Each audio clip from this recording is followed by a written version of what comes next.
memberikan apa yang sesuai dengan kita harapkan, kita tujuannya, dan mudah-mudahan ya sesuai dengan temanya atau kegiatan kita sunnah. Pastinya kita semua menjadi keluarga yang sakinah antil jannah. Amin ya rabbal alamin. Salawat serta salam senantiasa tercurah kepada junjungan kita Nabi Muhammad SAW, tercurah pula kepada keluarga, para sahabat, dan insyaallah mudah-mudahan sampai pula kepada kita semua selaku umatnya yang tetap setia kepada ajarannya, dan tentu kita kelak mengharapkan syafaatnya di yaumil akhir. Amin ya rabbal alamin. Bu dokter izin buka masker boleh?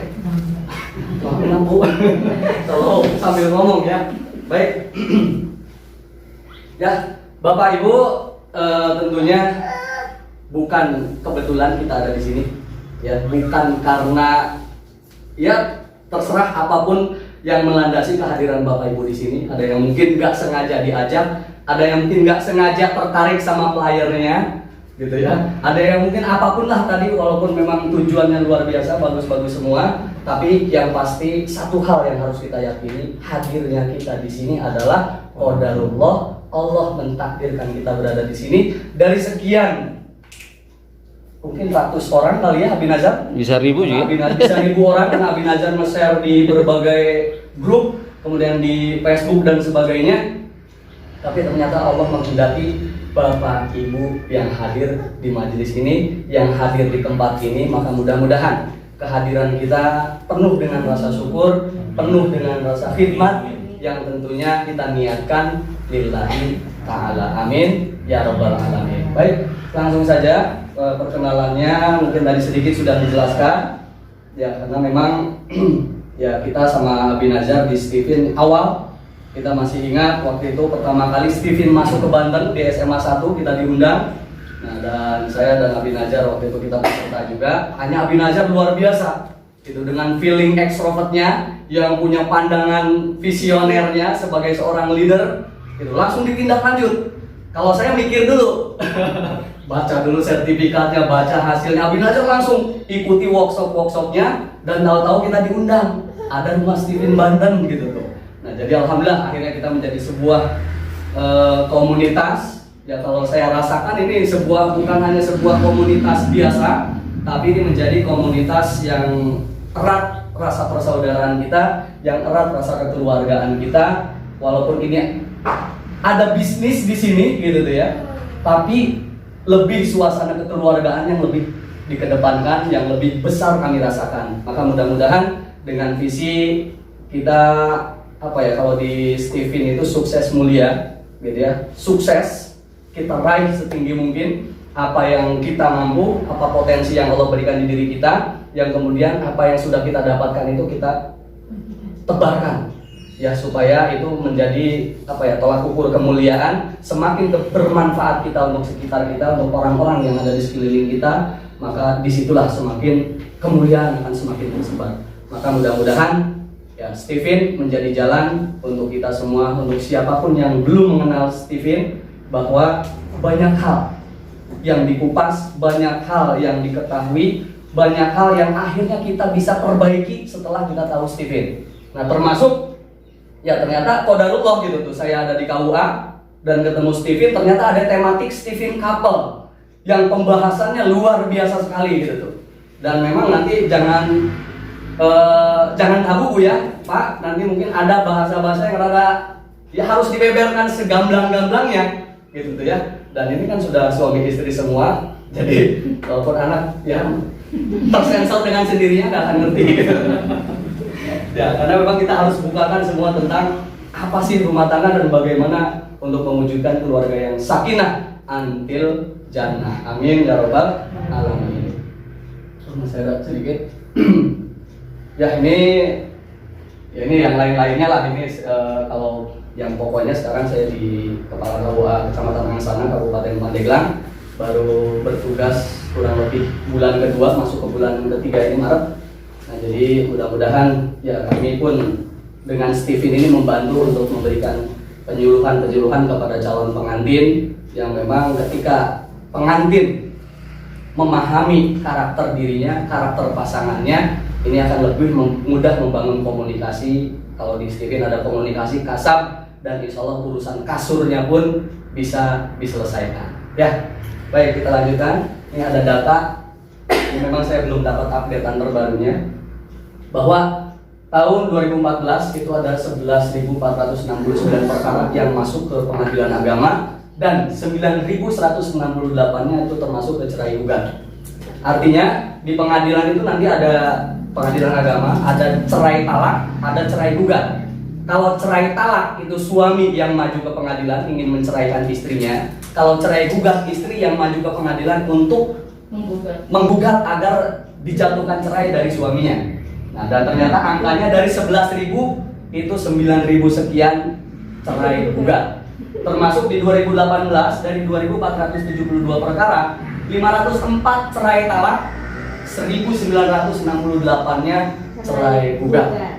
Nah, ini kenapa kok banyak yang menggugat dari istri? Apa sih gitu masalahnya? Apakah di komunikasi? Apakah di kasar? Apakah di kasur? Dan ternyata tiga-tiganya ini akan sangat berpengaruh.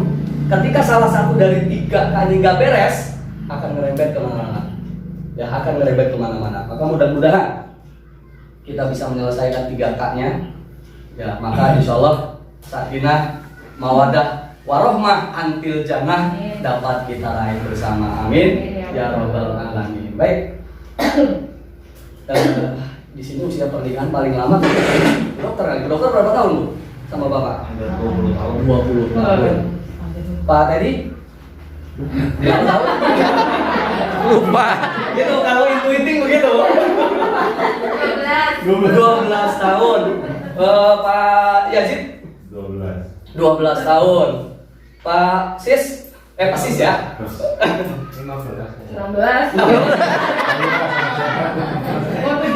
17. Tadi bapaknya bilang berapa nih? Sama yang mana nih? Berarti ada 12 tahun katanya. Bu Gita? 11 tahun. Pak Sofa? 10 tahun. Masya Allah. Ini kalau melihat usia Abi Nazar berapa tahun? 19. 19. Wah, berarti hampir kejar-kejaran dengan usia nikah Bu Dokter dengan Bapak ya. Artinya kalau melihat usia pernikahannya ini luar biasa. Sudah belasan ya? Ya, sudah. Ya, kalau dalam psikologi keluarga yang membahas khusus tentang rumah tangga, itu paling tidak sudah melewati 10 tahun pertama.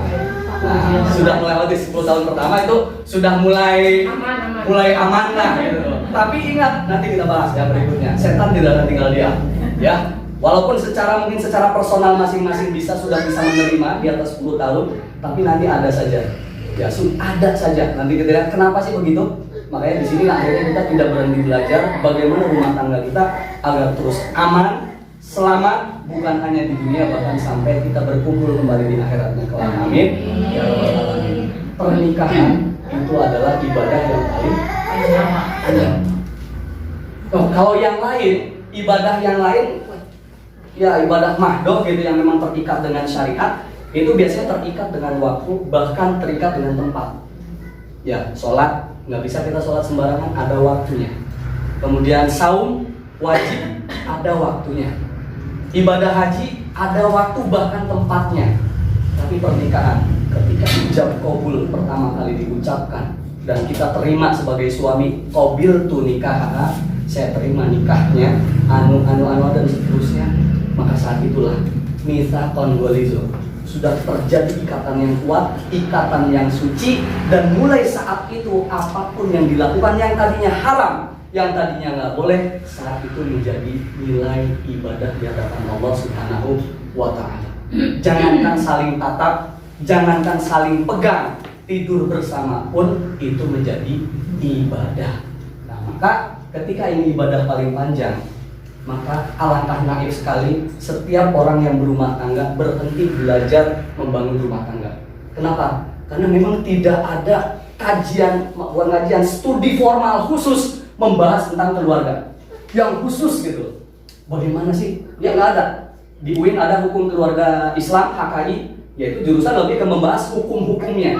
Tapi bagaimana menata keluarga sampai keluarga itu aman gitu, sejahtera dan seterusnya, tidak ada yang membahas secara formal khusus, ada sekolahnya gitu. Maka sudah sepatutnya kita yang berumah tangga tidak berhenti belajar, karena memang supaya ibadah ini nggak rusak, ya. Supaya ibadah terpanjang ini nggak rusak, dan supaya ibadah yang terpanjang ini tidak terganggu, tidak runtuh dengan hal-hal di perjalanan yang dapat mengganggu stabilitas keluarga, stabilitas ibadah yang mulia yang di dalamnya penuh dengan pahala dari Allah Subhanahu wa Ta'ala. Maka mudah-mudahan Bapak Ibu hadir ke sini ya semata-mata niatkan tholabul ilmi untuk apa? Untuk menguatkan tadi. Karena rumah tangga, jangan dikira Bapak Ibu kita mungkin dengan pasangan kita mungkin ada yang merasa bosan saat ini. Atau mungkin yang lirik ada yang lebih, lirik kanan, lirik kiri mungkin ada yang lebih daripada pasangan kita. Tapi pastikan mereka kelak akan menjadi pendamping kita di akhirat. Mereka lah yang akan menjadi permaisurinya para bidadari di surga Kelak. Gitu ya. Jadi jangan bosan Pak Teddy. Nanti ibunya akan menjadi permaisuri.